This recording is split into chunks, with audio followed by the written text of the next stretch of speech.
(6월 9일) 오후 4시 22분쯤 광주 동구 학동 재개발 지역에서 철거 중이던 5층 건물이 무너지는 사고가 발생해 충격을 주고 있습니다. 이 사고로 도로를 달리던 시내버스 한 대와 승용차 2대가 매몰돼 버스 승객 3명이 숨지고 7명이 부상을 입은 것으로 알려졌으나 추후 보도된 내용에 따르면 사망자는 없다고 합니다. 소방당국에 따르면 이날 오후 4시 22분경 광주 동구 학동의 재개발 지역 공사 현장에서 재건축 건물이 무너졌다는 신고가 접수됐다고 합니다. 소방당국은 즉시 대응 1단계를 발령한 후 곧이어 대응 2단계로 격상했는데요. 대응 2단계는 관할 소방서와 인접 소방서를 포함한 5-6곳의 소방서에서 인력과 장비를 동원하는 경보령입니다. 소방당국은 차량 세대 승객과 운전자를 포함해 철거 작업 중이던 근로자가 매몰된 것으로 추정하고 있으며 시내버스에 10명가량의 승객이 탑승하고 있는 것으로 알려진 가운데 심정지 상태로 승객 3명이 사망한 것으로 보도돼 안타까움을 주었지만 현재 중상이라고 합니다. 같이 구조된 승객 3명은 중상을 입었고 4명은 경상을 입어 병원으로 긴급 이송되었으며 승용차 2대는 정말 매몰돼 운전자 등 신원 파악이 어려운 상황입니다. 사고 당시 건물을 철거하던 중 연쇄 붕괴가 발생했고 공사 현장을 둘러싼 임시 가건물인 비계가 충격으로 함께 무너진 것으로 알려졌습니다. 건물과 비계가 함께 무너지면서 왕복 6차선 도로까지 건물과 함께 토사가 흘러내렸고 건물이 도로를 달리던 버스와 승용차 2대를 덮친 것인데요. 당시 맞은편 정류장의 유리가 깨질 정도로 충격이 상당했고 붕괴된 건물의 높이만 10m가 넘는 것으로 전해졌습니다. 다수의 사망자가 발생하면서 광주 지역 역대 최악의 사고 중 하나로 기록될 것으로 보이는 가운데 사고 원인에 대해 관심이 쏠리고 있습니다. 해당 사건의 전담 수사팀을 수사본부로 격상하고 국가수사본부가 직접 수사 지휘에 나선 상태입니다. 충격적이게도 전문가들은 이미 해당 건물을 뒤편부터 허물어 구조가 불안정한 상태였고 옆으로 쓰러진 건물을 봤을 때 철거 계획부터 잘못 세워진 인재 가능성이 있다고 지적했는데요. 업체 측이 굴착기를 세워 위층에서 아래층으로 내려오며 잘게 부수는 탑다운 방식을 쓴다고 했으나 건물이 측면으로 무너진 걸 보아 철거 계획부터 잘못됐을 가능성이 있다는 것입니다. 2019년 서울 서초구 잠원동 일대에서도 건물을 철거하는 과정에서 외벽이 무너져 1명이 사망하고 3명이 부상을 당하는 사고가 있었습니다.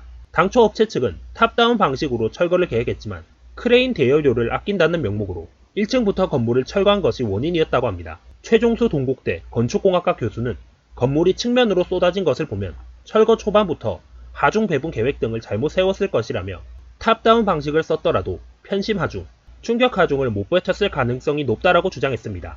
5층짜리 건물이니 철거 시 생기는 잔해물을 계단실 등 한쪽으로 긁어내 쌓아놨을 수도 있다며 그렇게 된다면 잔해물 무게로 인한 하중으로 무게 중심이 한쪽으로 쏠리는 문제가 발생할 수 있다고 입장을 전했습니다.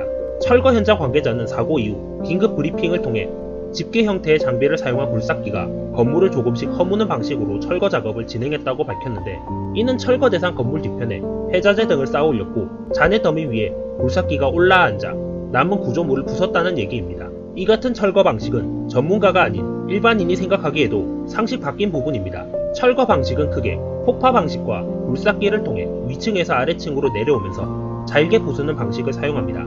사고 건물처럼 한쪽 면부터 철거를 시작하게 되면 한 폭이 무게를 이기지 못하고 기울어 무너질 수 있습니다. 건물이 측면으로 무너지는 것은 철거하는 과정에서 기둥 역할을 하는 벽이 어떤 이유로든 견디지 못하고 무너진 것을 의미하며 결론적으로 안전관리를 효율적으로 하지 못했다는 방증입니다. 자세한 사고 원인은 아직 밝혀지지 않았으나 100% 시공사의 잘못이라는 게 전문가들의 견해입니다. 해당 건물의 시공사는 현대산업개발로 권순호 대표이사가 6월 10일 붕괴 현장을 직접 찾아 일어나지 않아야 할 사고가 난 점에 대해 진심으로 사죄드린다며 불의의 사고로 돌아가신 분과 유가족, 부상 치료를 받는 분들께 말할 수 없이 죄송하다 라고 사죄했다고 합니다.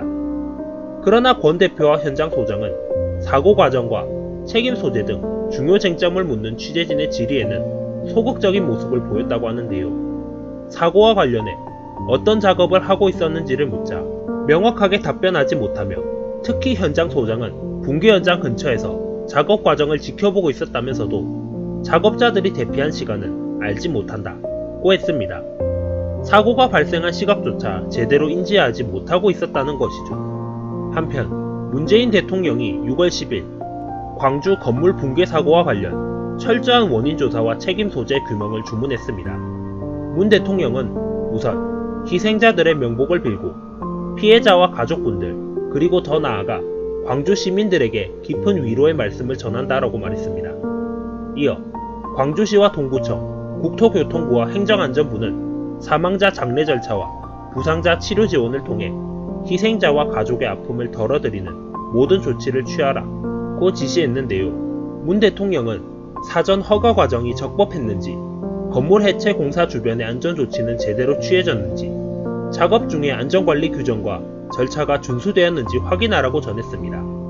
또 무엇보다 안타까운 점은 사고 징후가 있었음에도 불구하고 현장에서 차량 통제가 이루어지지 않아 큰 희생으로 이어진 점이라며 신속하고 철저하게 조사하여 엄중하게 처리하라 라고 강조하는 모습을 보이며 피해자와 가족들에게도 그 진행 상황을 소상히 설명하여 한치의 의혹도 남지 않도록 하라고 덧붙였습니다.